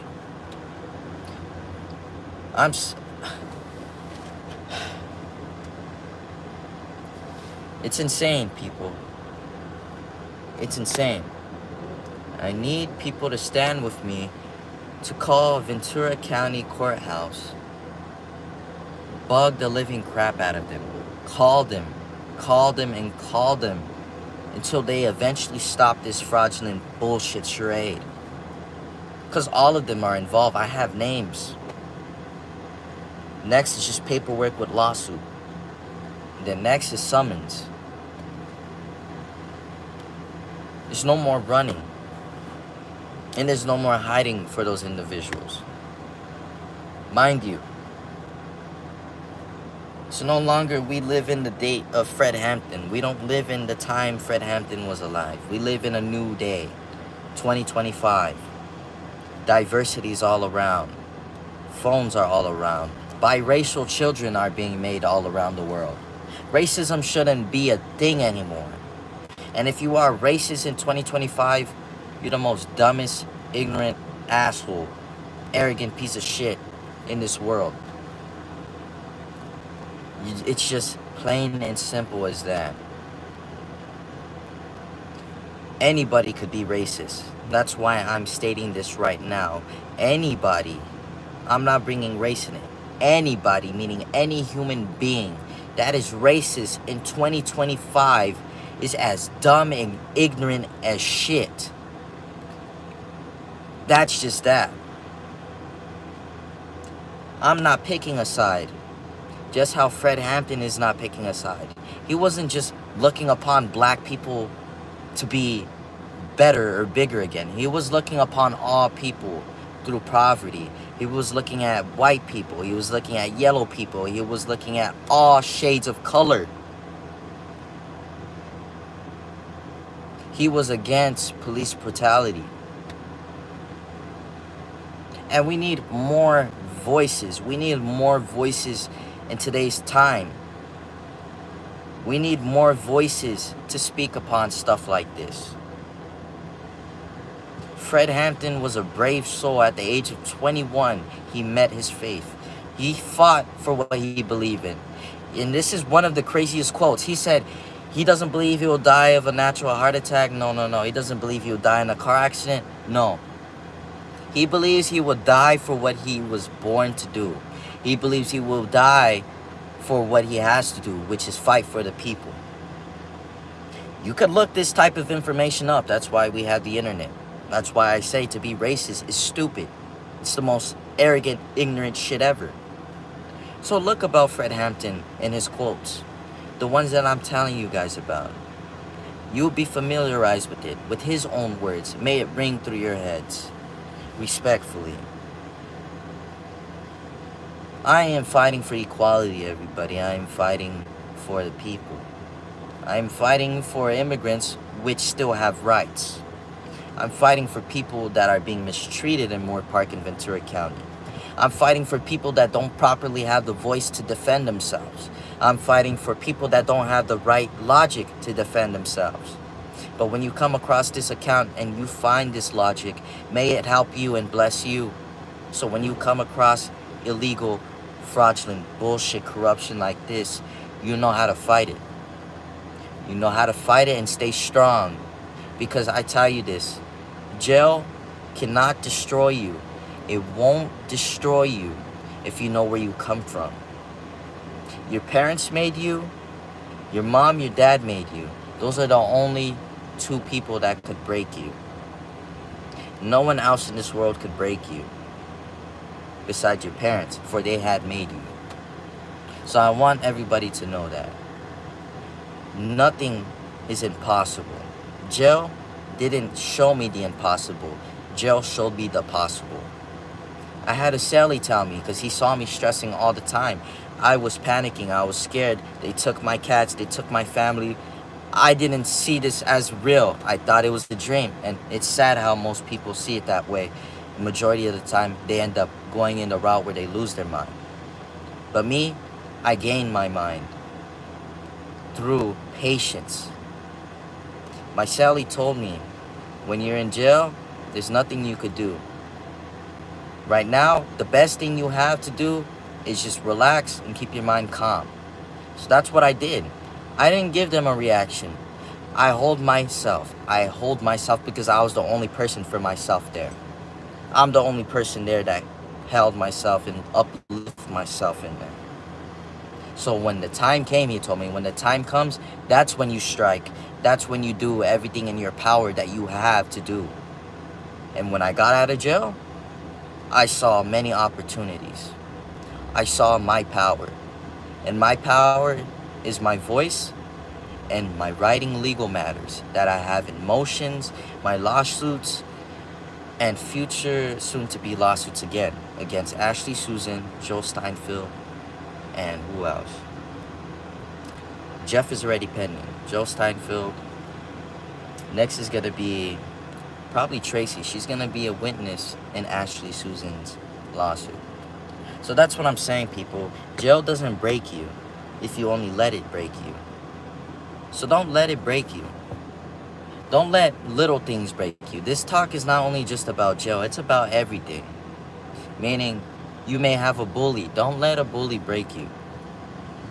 No. They can't break you. They don't know you. Just how these racist assholes don't know me and my family. They don't know us. They don't know that we know the law. They don't know where we come from. Therefore, they cannot break us. And that's what people need to keep in mind. I thank everybody for watching and listening to my speech, because here I speak about what I know, and only about what I know, and only the truth. That's just that. I'm pointing out their wrongs and the obstructions that they're doing. It's too plainly open. And for these 15 viewers, the people that are watching here, I'm going to be making a duplicate, adding details of what I'm stating here, so you see the bigger picture, so you may see the vision. Because I have a vision. Just how Martin Luther King said he has a dream, it's not specifically a dream. It's a metaphor about a bigger picture, a bigger idea for the people. His whole speech, Martin Luther King, is basically a vision, but he names it as a dream. See, how I'm familiar on expressing my dream is my vision. So Martin Luther King expressed his vision with that beautiful speech somewhere in the 60s, how the world would be a better place and everything would be diverse, that he wants things to be brand new. He doesn't want discrimination or the same hate that was done to us black people and any other people of poverty in the 1960s. There has to be a change for something like that, everybody. People have to realize we are all one individual being, just with different minds. That's why there's a quote, different minds think alike, or great minds think alike, right? Because we are all the same. The only thing that makes us different from our appearance is our hair, our culture, ethnicity, and that's about it. Our skin. But if I were to cut myself right now, metaphorically speaking, you will see blood. And if you were to cut yourself, metaphorically speaking, you will see the same color blood. Red. So we are all a part of one. We are all a part of one. And for the DA to say that we are a tie, that just proves my point that they're losing. They're struggling right now. I have not seen hateful comments in a minute. All I be seeing every time I go live is the hateful comments right here when I go live. For an example, someone said, "I'm behind you." Like, what type of comment is that?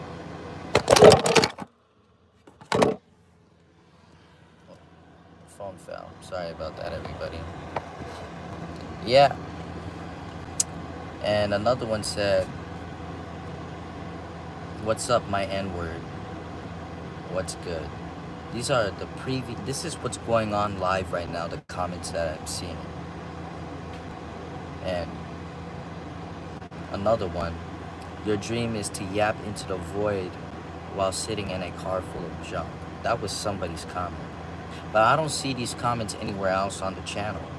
But every time I go live, it's like I'm striking a nerve on what I'm saying. And I know I am. I know I'm striking a nerve. Because I'm not speaking no bullshit. I'm not speaking no bullshit. I'm showing people the truth, and later I'm gonna put it up here as I clearly stated in previous videos. So, go ahead.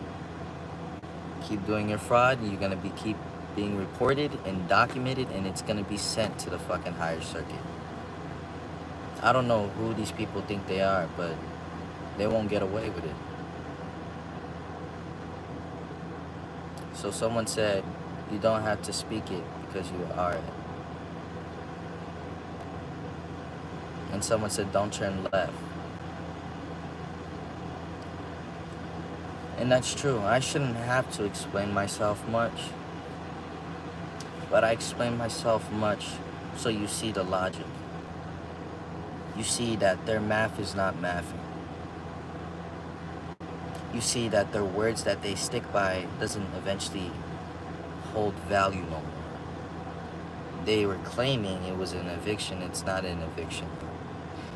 That's what I mean when you lose your value of words. You don't fulfill it. You aren't accurate with it. You don't have the evidence or paperwork for it. So therefore you lose value of your integrity, your character. That's what integrity means. You lose that value. Then on top of that, you lose the value on what you're presenting and what you're saying. Does that make sense? It's clear. That's clear logic right there. That's how I know I'm striking nerves. That's why I always see some hateful comments on the live. But I don't hear nothing about it on the videos. It's been, what, 11 months. Have you seen hateful comments recently? If you have, please at me underneath them. And Kamala Harris, as I previously stated before in the live, right? I believe politics is a part of one, meaning both sides, meaning the Republicans and the Democrats. One wing is the Republican and one wing is the Democrats. In order for the bird to fly and operate, it may need its wings. And you want to know what that means, right? That metaphor, it may need its wings, is a metaphor of control. That the bird is in control of the Republicans and the Democrats. So that was an ignorant comment. Exactly. You don't even know what I'm talking about. Because I had to express it little by little. For an example, you have Republicans, right? You have the people that vote for the Republicans, right? So you supported the Republicans, meaning Trump and all that, and then you got Democrats who are Democrats, who follow Joe Biden, Kamala Harris, so on forth. Notice how the Republican and the Democratic Party have control over these Democratic votes, or these supposed people that it's easy to talk to them in a way, what they're gonna do for the country, but both sides don't end up doing what they're supposed to. So that's what I mean by it's one bird, it's one government with the same motive, but probably a different perspective of their motive, but they're all to reach one same goal. That's what I mean. Exactly, they're American people, they are citizens. I never denied that. But I'm explaining to him what I was stating because, as you clearly see, he didn't know what I was talking about. See, someone said, what the fuck are you talking about? MAGA, Make America Great Again.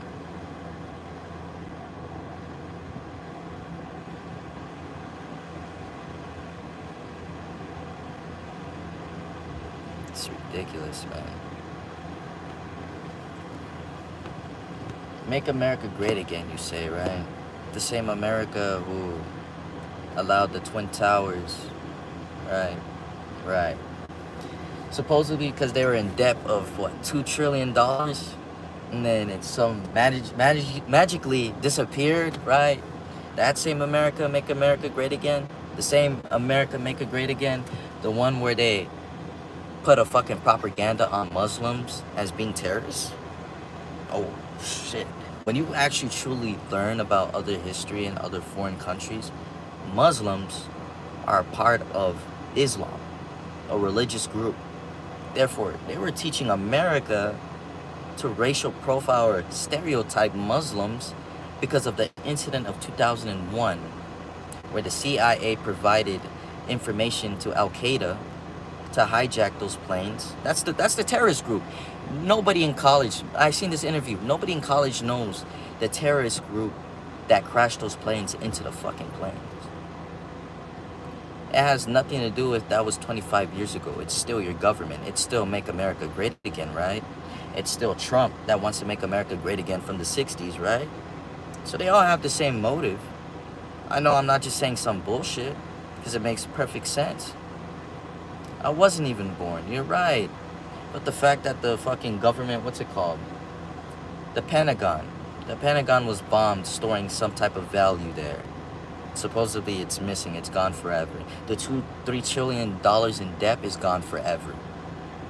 Then they made a whole war, that whole propaganda about Muslims coming to our country, bombing it, so they could justify their reason to go to war to steal their fucking oil. Patterns, everybody. It shows that throughout history there were scavengers. Yeah, the Twin Towers.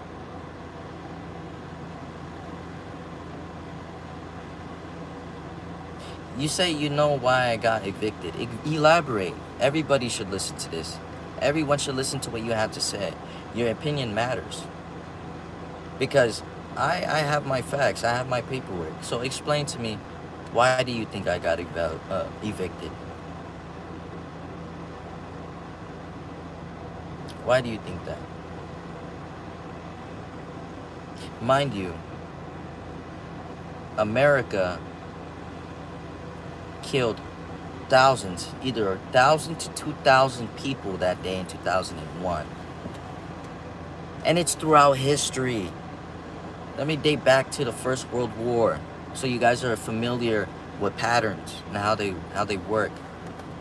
So in the First World War, in order for the United States to join the war, or the British Army, it was one of those two, during the war, they had gotten a couple of dead fucking bodies and put soldier uniform on it, and then had a boat that was already terrorized, or they sunk it or make it look like it was an attack, with dead corpses that were not soldiers, or possibly soldiers, I'm not sure. You could look this up. And that's how it was justified for them to go to war in the First World War. So I'm gonna go back up and read what you guys have to say. Have just said. He said, "My bro didn't think about the Twin Towers until he became a military member. Then he obsessed over the trillion lost that day." No, I've been speculating and thinking about this shit before corruption. Before all this shit started between me and my family, I've been knowing about this story, and I'll be talking about it with friends and family. So, you don't know me, sir. That, like I said, you judge a book by its cover, but you don't know me. That's the most illiterate part ever. That's the ignorance. And the arrogant part is where the entitlement comes, where you feel like you're entitled to come to me with that comment, when you clearly don't. You could be doing something better with your time. Me, I'm here doing this, documenting for me and my family's safety. You could be doing something worth your time. Very worth your time. You could be you could be literally capable of possibly doing something right now. It could be learning a new skill. It could be learning a new sport. It could be spending time with the family. You could be doing something instead of spreading a hate comment. That like you claim to know me, but you don't know me.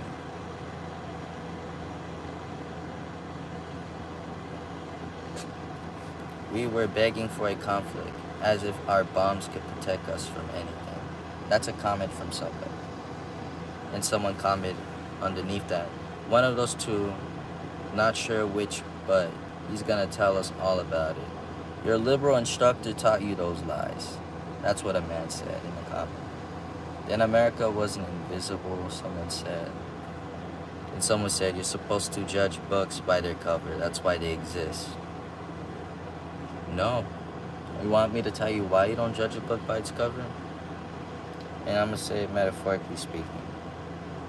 When you don't judge a book by its cover, and then you actually read the book, like you really pick up the book and read it before you judge the cover, get to know about it more, then speculate that it's a trashy fucking book, you won't even have the thought of that coming through your mind once you just read it. You don't just judge, you read it. Meaning you get all the information that you need to know in order to give that judgment. Then maybe at the end of the book you could give judgment. But until then, if you don't know shit and you're just judging the book by its cover, it clearly states you don't know and you're not familiar with this incident or events that have taken place. So he said, I'm scrolling through Instagram in my paid off home with my paid off cars, trolling lovers like you for fun. Okay, that sounds awesome if you think. So you called me a loser for voicing my opinion about this corruption. It's excellent. Why do book covers exist? Well, book covers have titles, right? They also, in the back of the book cover, they even explain what the book is about. So if it's an interest within your curiosity to learn about it, you open it. But if you're, closed-minded, of course you see a book cover, you're gonna be quick to assume a judge. So, yeah. Well, I'm gonna end the live now because there's a bunch of trolls in the live. Like I stated before, I don't see this type of comments down below in videos. I would love people to, the same way they troll me and talk shit and all of that, I would love for them to go ahead and check the YouTube channels, watch them, and actually comment below what you think.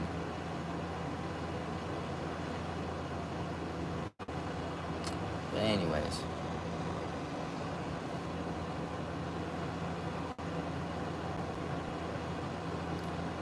I'm done. I said enough. I explained what they've been doing recently. I exposed it. That's why they're struggling. Thank you guys for viewing my channel and following up with our story and seeing that this harassment is constant. It's very, very relevant. It's present. It doesn't stop. Thank you for listening, and may everybody have a blessed day.